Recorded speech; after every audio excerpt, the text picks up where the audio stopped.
Good morning and welcome. My name's Kyle Patterson. On behalf of StadeFrance Live Events and ANZ Stadium, thank you for coming to this major announcement this morning.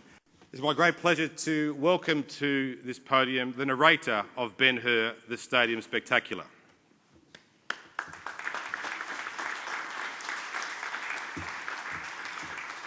I bet you're really surprised, aren't you? Hey? We got you there, didn't we? How you doing, folks? So, clicky clicky and all that. Anybody got a question? So Russell, not taken to the chariots, you must, all that sand and blood and not being out there on the floor. I mean, how do you... Yeah, I think there comes a time in every gladiator's life, mate, where you've got to give the reins over to the next bloke. I'm getting involved in this because it was presented to me, and all I can see in this is a great deal of fun. You know, it's a gigantic production. It's so ambitious, you know, and I just had to get involved. I think it's going to be a hoot. You know, there's 200 young Australian actors that have already been cast. There's some roles left open, and I think they're going to try over the next little while to entice some people. Obviously, we've got this huge gladiatorial contest going on at the moment, and you know, perhaps there's a role open for a pirate queen. Perhaps, I'm not sure if they've cast Pontius Pilate yet, and whether that may change the course of history if a certain person gets that particular role. Anyway, we'll see how we go. From my perspective, I think this is going to be a spectacular event, and I think anybody who gets the opportunity to see it is going to have one of those lifelong memories. So. Russell, you've obviously seen some of the vision. It actually looks pretty death-defying, some of that chariot. The chariot stuff looks great, yeah.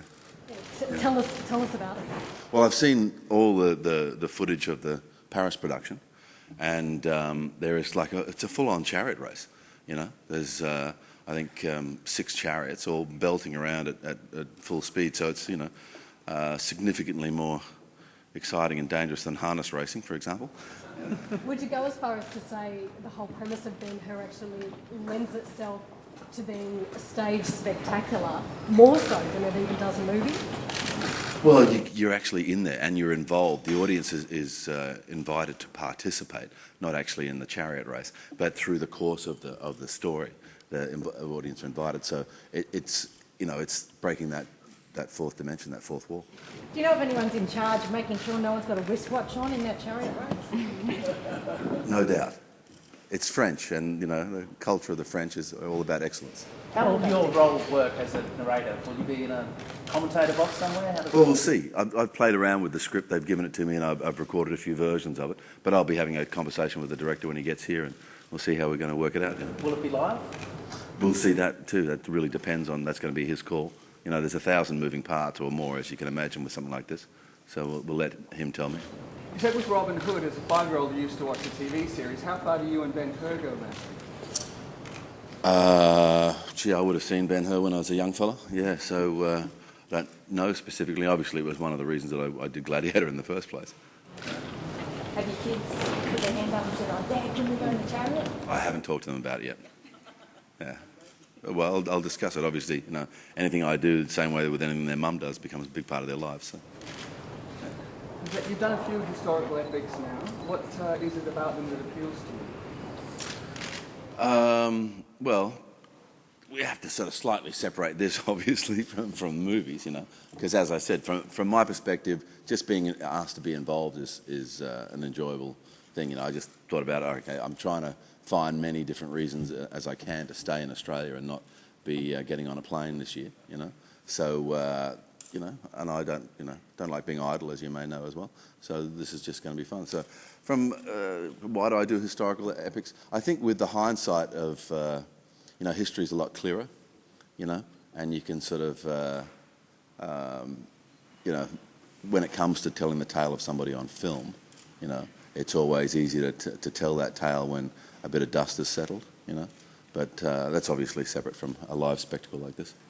And that's one of the things that's got to be clear too. It's not a play, and it's not a musical. It's a spectacle, and you know, you've got your chariot races, you've got, you know, a boat being boarded by female pirates. You know, you've got Pontius Pilate making his decision over over Christ's future, you know. So it's gigantic. It's an amazing thing, actually. You mentioned that the chariot races were a little bit more dangerous than your harness racing. Are you confident that all the horses will be okay at the end of the night? I hope so. They're being trained at the by one of Australia's best guys, the guy that did the horse stuff for the Olympic ceremony up in just outside of Brisbane. So no doubt safety is paramount on his mind. I mean, you know, the horses are his bread and butter. So. Are the chariots sprung? I mean, are they specially built chariots? Yeah, they are. Yeah, they do a lot of stunt work. Yeah, they fly through the air and all that sort of stuff. They're bringing all of this production out here, aren't they? It must just be phenomenal. It's big. Yeah, it's bigger than. Does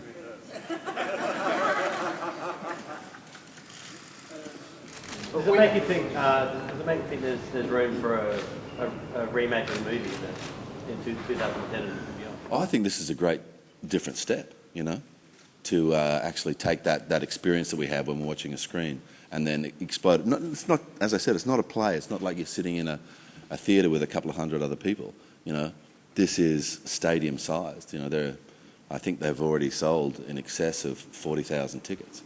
You know, it's only on for the 2 nights, so it's sort of something you've got to get in quick to be involved in. But that sort of experience with 60, 70,000 people maybe sharing the experience. That's a bit different from sitting in a movie theatre.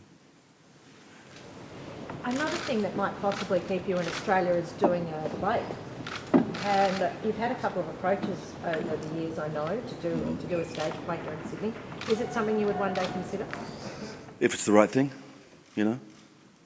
But all the things that have come to me at this point haven't been things that drive me, you know. I always make the decisions about what I'm going to do professionally based on how it affects me. And when I saw the footage of this and you know, read the proposals that were sent from the director and everything, it's like, this is spectacular, this is incredible. It's the same sort of thing. It's like that thing of like going, I'd like to be an audience member watching that. And that's, you know, usually part of how I make my decision when I do films as well. So. Russell, you were tweeting about Ben Hur on the week. I was. What I wanted to do was just, before I finally made the decision, I just put it out there. Did anybody, you know, see the production in Paris, and what are your thoughts?